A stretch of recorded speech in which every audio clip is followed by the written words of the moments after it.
नमस्कार, मैं मोहित शर्मा आपका स्वागत करता हूं जीएस वर्ल्ड में। दोस्तों, क्या आपने कभी न कभी वोट तो डाला ही होगा।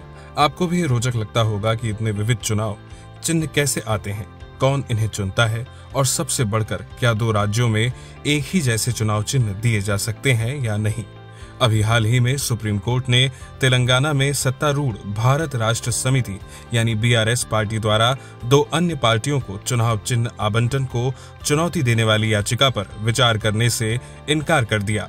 तेलंगाना की सत्तारूढ़ पार्टी बीआरएस ने तर्क दिया कि रोड रोलर और चपाती रोलर के प्रतीक, जो क्रमशः युग तुलसी पार्टी और alliance of democratic reforms party को आवंटित किए गए थे, बीआरएस के कार के प्रतीक के सामने दिखते थे। इसमें कहा गया है कि इसमें चुनाव के दौरान मतदाता भ्रमित हो सकते हैं। हालांकि सुप्रीम कोर्ट ने यह कहते हुए याचिका खारिज कर दी कि मतदाता इतने बुद्धिमान हैं कि वे प्रतीकों के बीच अंतर कर सकते हैं। आइए अब जानते हैं कि राजनीतिक दलों को सबसे पहले प्रतीक कैसे आवंटित किए जाते हैं और क्या उन्हें चुनने में पार्टियों का अधिकार होता है। भारतीय चुनाव आयोग यानी ईसीआई प्रतीकों के आवंटन के लिए जिम्मेदार है।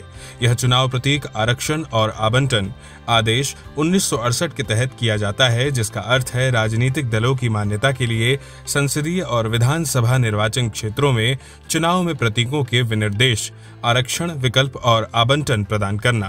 प्रतीक या तो आरक्षित हो सकते हैं, जिसका अर्थ है कि वे किसी मान्यता प्राप्त राष्ट्रीय या राज्य स्तर राजनीतिक दल के लिए विशिष्ट हैं या मुक्त हैं।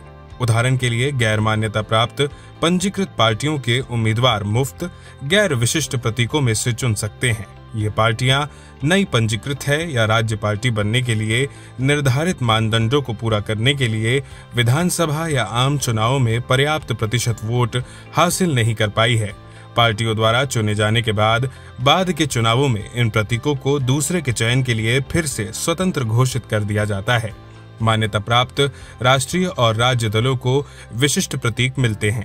उदाहरण के लिए जब 1993 के उत्तर प्रदेश विधानसभा चुनाव के लिए चुनाव चिन्ह चुनने की बात आई तो समाजवादी पार्टी के नेता मुलायम सिंह यादव ने दिए गए विकल्पों में से साइकिल का प्रतीक चुना, यह विश्वास करते हुए कि यह किसानों, गरीबों, मजदूरों का प्रतिनिधित्व करेगा। इसके बाद चुनाव आयोग भारत के राजपत्र में एक अधिसूचना के माध्यम से पार्टियों और उनके प्रतीकों को निर्दिष्ट करने वाली सूचियां प्रकाशित करता है।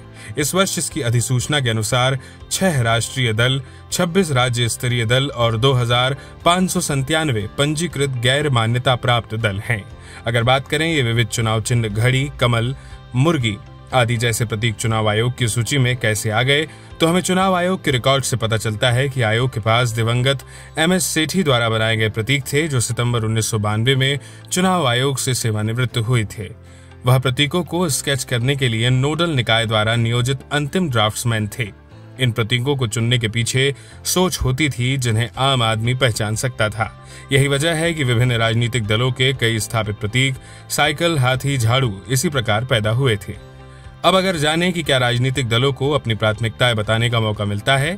1968 का आदेश चुनाव आयोग को राजनीतिक दलों की मान्यता के लिए संसदीय और विधानसभा चुनावों में प्रतीकों के विनिर्देशन, आरक्षण, विकल्प और आवंटन प्रदान करने का आदेश देता है। अपंजीकृत दलों को आयोग द्वारा अधिसूचित मुक्त प्रतीकों की सूची में से वरीयता क्रम में 10 प्रतीकों के नाम देने होते हैं। आदेश में यह भी कहा गया है, कोई पार्टी यदि चाहे तो अपने उम्मीदवारों को आवंटन के लिए वरीयता क्रम में नाम और स्पष्ट डिजाइन और प्रतीक के चित्र के साथ अपनी पसंद के 3 नए प्रतीक भी प्रस्तावित कर सकती है, जिसे आयोग यदि उसकी राय में ऐसे प्रतीक आवंटित करने में कोई आपत्ति नहीं है तो वह अपने सामान्य प्रतीक के रूप में आवंटन पर विचार कर सकता है। बस इन सब में प्रतीकों के चुनाव के समय यह ध्यान रखा जाता है कि प्रतीकों या किसी धार्मिक या सांप्रदायिक अर्थ से कोई समानता नहीं होनी चाहिए या किसी पक्षी या जानवर को चित्रित नहीं करना चाहिए। जब कोई मान्यता प्राप्त राजनीतिक दल विभाजित होता है तो चुनाव आयोग चुनाव चिन्ह देने का निर्णय लेता है। उदाहरण के लिए 1952 के पहले चुनाव में कांग्रेस पार्टी का चुनाव चिन्ह बैलों की जोड़ी थी। पिछले कुछ वर्षों में पार्टी में विभाजन के बाद हाथ का वर्तमान प्रतीक अंततः पार्टी के पास चला गया। ऐसे ही अभी हाल ही में चुनाव आयोग ने शिवसेना के एकनाथ शिंदे गुट को पार्टी के पारंपरिक धनुष और तीर प्रतीकों को बरकरार रखने की अनुमति दी, जबकि उद्धव ठाकरे गुट को एक जलती हुई मशाल आवंटित की गई थी। गुटों ने त्रिशूल और गदा की मांग की थी, जिसे धार्मिक अर्थों का हवाला देते हुए अस्वीकार कर दिया गया था। दोनों गुट उगता सूरज भी चाहते थे, जिसे चुनाव आयोग ने डीएमके का चुनाव चिन्ह बताया था।